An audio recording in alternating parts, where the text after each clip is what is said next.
دا ډیره حیرانونکې ده. زما په شان به تاسې هم په دې خبره یقین ونه کړئ چې یوه 15 کلنه ماشوم د مور جوړه شي. خو په انساني معلوم تاریخ کې داسې شوي دي او وروسته له هغې یو ځل بیا دا معلومات خپاره شو کله چې په بریتانیا کې یوه 12 کلنه ماشومه مور جوړه شوله. دا یو معلوماتي ویډیو ده او په دې ویډیو کې د همداسې یو شمېر نجونو په اړه معلومات در کوم چې هغوی په کم عمرۍ کې اولادونه زیږولي دي.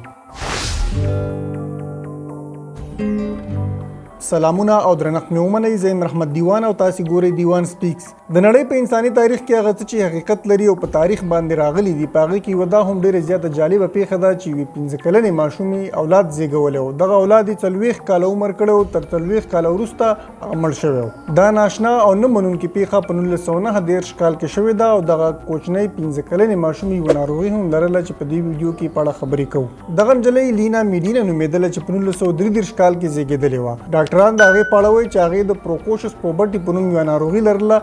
دغه ناروغي چې کوم ماشومان ولري خپل ټاکلي عمر نه ډېر زر په کم عمرۍ کې بالغه کیږي. لینا میډینا د جنوبي امریکا د پیرو هېواد اوسېدونکې وه. کله چې هغې په 15 کلنۍ کې اولاد وزېږوه نو په هغه وخت کې ډېرو زیاتو رسنیو، ورځپاڼو او مجلو په دې اړه لیکنې کړې وې او د دغه ناروغۍ په اړه هم ډاکټرانو او ورځپاڼو دغه کې لیکنې راغلې وې او په دې اړه ډېر معلومات خپاره شوي وو. په 1939 کال کې کله چې دغه جنۍ خېټه بې ځایه ډېره غټه شوې وه نو مور او پلار یې ډاکټر ته بیولې وه. کله چې ډاکټر هغه کتلې وه د هغې معاینه یې کړې وه نو له هغې وروسته معلومه شوې وه چې د ماشومې اولاد دی او د 7 میاشتو ته وخت رسېدلی دی. بیا د 15 کلونو 7 میاشتو 21 ورځو په عمر کې د لینا اولاد وزېږېده. دا اولاد د هغې د عملیاتو له لارې زېږېدلی و چې په هغه وخت کې د هغه عمر څه کم 3 کیلو.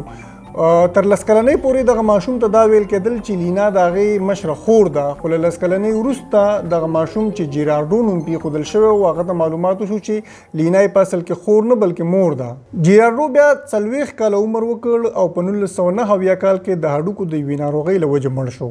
خو د هغه پلار څوک و د هغې په اړه نه تر اوسه پورې هغه ته معلومات شته او نه بل چاته معلومات وشو، ځکه د لینا د هغې د پلار په اړه هیڅ چاته معلومات نه ورکړي. خو لینا یوازینۍ جنۍ نه ده چې د هغې په دومره کم عمرۍ کې ماشومان زیږېدلي دي.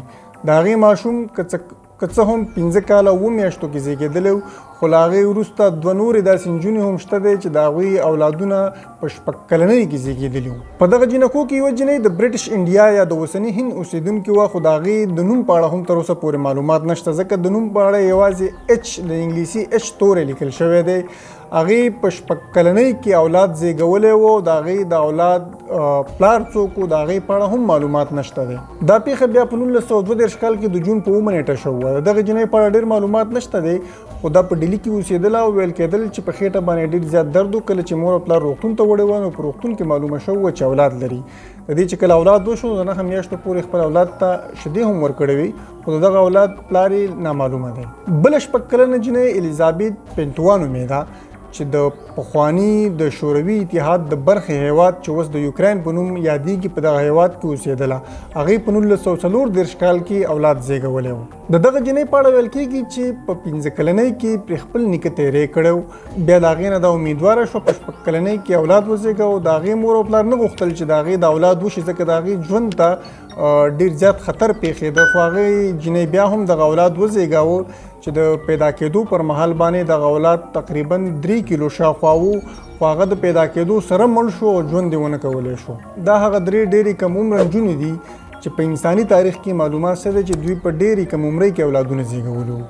خو له دې وروسته هم ډېرې داسې جینکۍ راغلي دي چې هغوی په 8 کلنۍ کې 9 کلنۍ کې او په 10 کلنۍ کې اولادونه زیږولي دي. کومو جینکو چې په 8 کلنۍ کې اولادونه زیږول دي په ریکارډ کې هغه 9 جینکۍ شته دی. همداراز 20 جینکۍ داسې هم دي چې د هغوی عمرونه 9 کلونه وو کله چې د هغوی اولادونه شوي وو. او هغه جینکۍ چې په 10 کلنۍ کې اولادونه زیږول دي د هغوی بیا اوږد لیست دی چې یو کم او یا جینکۍ په معلومات شته دی چې د هغوی په 10 کلنۍ کې اولادونه زیږېدلي دي. خو دا ټولې هغه شمېرې دي چې په ریکارډ راغلي دي. هغه شمېرې چې په ریکارډ نه دي راغلي هغه به څومره وي د هغې په اړه معلومات نشته دی.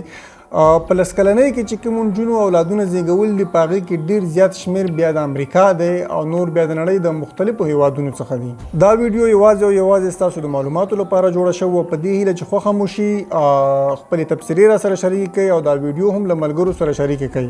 مننه، درنښت، په مخه مخه.